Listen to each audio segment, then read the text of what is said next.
दाल है, दाल, आपने दाल को अंकुरित कर लिया, ठीक है, अगर जमीन में बोओगे उग जाएगी ना, उग जाएगी। लेकिन आपने उसको तड़का लगा दिया, अब उगा के दिखाओ, अब नहीं उग सकता। अब वो डेड फूड है। हाँ।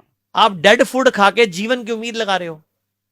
आपने जिस भी चीज को आग लगा दी वो डेड हो गया, उसको उगा के अच्छा, कोई भी चीज को उबाल के पका के मुझे उगा के दिखा दो, नहीं हो सकता। उसमें लाइम एंजाइम खत्म कर दिया आपने। हाँ।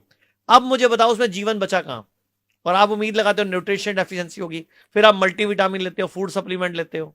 वही कच्ची चीज को अगर हम जमीन में डाल दें तो कुछ ना कुछ तो हो ही जाएगा वो। सर वो उगेगी। हम्म। आप भिंडी को लो, उसके बीज बो दो, भिंडी उगेगा, पेड़ बन जाएगा। टमाटर के बीज लो, टमाटर उग जाएगा। लेकिन आप टमाटर का तड़का लगा दो और उसके बीज वो नहीं उगेंगे। भिंडी को तड़के लगा दो, उगाओ, नहीं उगेंगे। तो सर जिसको हम कच्चा कहते हैं ना, वो कच्चा नहीं है, वो धरती का पका हुआ है। धरती में कच्चा बोया गया था बीज, धरती ने पकाया, वो भी पका हुआ है। उसको कच्चा कृपया मत कहो, उसको पका हुआ कहो। उल्टा हम लोग जो खा रहे हैं वो डेड फूड खा रहे हैं, वो जीवन नहीं देगा। एक बात बताओ, हमारे दादा परदादा 100 साल 120 साल जिया करते थे, तो ऐसा क्या हो गया हम 60 साल में, 66 साल में, 65 साल में मर रहे हैं? भारत की एवरेज है 66 है, जापान की 84 है, चाइना की 79 है, अमेरिका की 72 है, रशिया की 78 है, इंडोनेशिया की 76 है। भारत की 66 क्यों है? क्योंकि भारतीय गलती करते हैं। भारतीय अपनी पद्धति छोड़कर अंग्रेजों के पीछे भाग रहे हैं। टॉयलेट सीट इंग्लिश कर दी, सारा बेड़ा कर दिया, पेट ही साफ नहीं होता। आप घुटने ऑपरेशन करा रहे हैं। जबकि मैं बोलता हूं सबको, मैंने कई पॉडकास्ट में बोला भी है कि रोज सुबह उठ के उकड़ू बैठ के गरम गरम पानी पीना चाहिए और 5 कड़ी पत्ते चबाने चाहिए। कभी कोई कैल्शियम फॉलिक एसिड की कमी नहीं होगी। अच्छा, कभी नहीं होगी सर? कड़ी पत्ता क्या है? फुल ऑफ न्यूट्रिशन है ना। एक अदरक का टुकड़ा चबा लो, कभी हार्ट अटैक नहीं पड़ेगा। एक हल्दी का टुकड़ा भी चबा लो, कभी कैंसर नहीं होगा। एक हल्दी का टुकड़ा चबा लो रोज सुबह, कभी कैंसर नहीं होगा।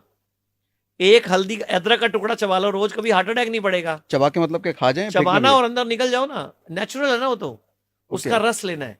रोज एक की बात कर रहे हैं? हाँ, एक टुकड़ा, और हफ्ता लगातार नहीं खाना।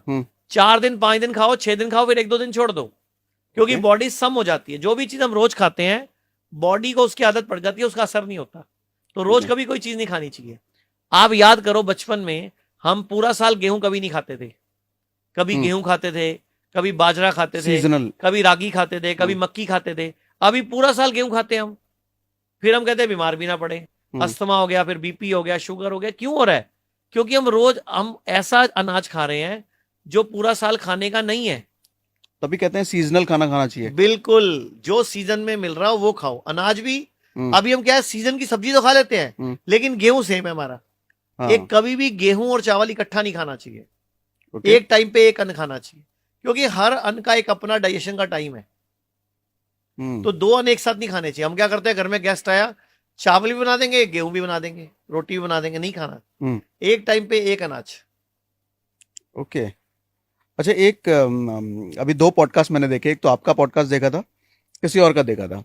उस पॉडकास्ट में किसी ने पूछा एलोपैथिक डॉक्टर से, क्या घास पे चलना मिथ है, कुछ होता है इससे? तो डॉक्टर ने साफ साफ बोला था ये मिथ है, कुछ नहीं होता है इससे। आपका पॉडकास्ट मैंने देखा था, आपने बताया था किसी के साथ तो आपने एक्सपेरिमेंट किया था, पैर के नीचे कुछ करेले वगैरह लगा करके, करेला और नीम, और उसका टेस्ट जीभ पर आ गया था। हाँ हाँ, क्योंकि हमारे पैर में रिसेप्टर्स होते हैं। तो क्या उनकी बात को यहाँ पे कट करना, ऐसा घास पे चलने से कुछ नहीं होता? सर, घास पे चलने से दुनिया का हर जानवर कभी हॉस्पिटल नहीं जाता। वो घास पे चलने की वजह से ही हो रहा है, मिट्टी पे चलने की वजह से ही हो रहा है। दुनिया का कोई जानवर का नाम बताओ जो जूते चप्पल पहनता हो। कोई नहीं। और कोई जानवर का नाम बताओ जिसका बच्चा ऑपरेशन से होता हो। कोई नहीं। हॉस्पिटल जाता हो। फिर सब नंगे पांव चलने से ही हो रहा है सर। क्या लॉजिक है इसका? इलेक्ट्रॉन्स मिलते हैं। आपको न्यूट्रिशन मिल जाएगा खाने से, इलेक्ट्रॉन्स नहीं मिलेंगे। इलेक्ट्रॉन्स लेने का एक ही सोर्स है, धरती। ओके। तो जब आप नंगे पांव घास पे घूमोगे, इलेक्ट्रॉन्स मिलेंगे। बॉडी में जो फ्री रेडिकल्स हैं उनको बाइंड कौन करेगा? इलेक्ट्रॉन्स करेंगे। मेरी बॉडी में एनर्जी कैसे आएगी? इलेक्ट्रॉन से आएगी। मैं आपको मेरा एक किस्सा बता देता हूं। मैं 7वीं क्लास में पढ़ता था, 7th क्लास में। तो मेरी आईसाइट वीक हो गई। मेरे को मम्मी ले गई डॉक्टर के पास। डॉक्टर का नाम भी याद है मुझे, सहारनपुर में, जनकपुर में, पुरी में रहते थे। एसके त्यागी नाम था, मुझे नाम भी याद है। जनकपुरी में, हम किशनपुरा में रहते थे, सहारनपुर का हूं मैं। तो वहां गई मम्मी, 30 रुपए फीस लगती थी उस टाइम पे। उन्होंने मेरी आईसाइट चेक करी और मेरा चश्मा लगा दिया। मैं घर पे आके चश्मा लगा के घूम रहा था। मेरे चाचा जी साइंटिस्ट हैं, उन्होंने बोला इधर आ, क्या कर रहा है? बोले चश्मा उतार, मेरे साथ डॉक्टर है तो कल दोबारा चलियो। वहां से कर मेरे दिमाग भी डेवलप हुआ, बताता हूँ कैसे। डॉक्टर साहब के पास दोबारा गए, फीस दोबारा नहीं लगी क्योंकि 1 हफ्ते की फीस होती थी। तो डॉक्टर साहब ने बोला, मेरे चाचा ने बोला डॉक्टर साहब चश्मा नहीं लगवाना, अब कोई तरीका बताओ। ओके। डॉक्टर ने बोला 5 बादाम, ये एलोपैथी डॉक्टर है, एलोपैथी जो आंखों का डॉक्टर होता है, 5 बादाम और 5 भूरी मिर्चें, जिसको सफेद मिर्चें भी बोलते हैं, इनको भिगो के रख दो रात को और सुबह उठ के चबा चबा के खा लो और नंगे पांव घास पे घूम लो, चश्मा नहीं लगेगा।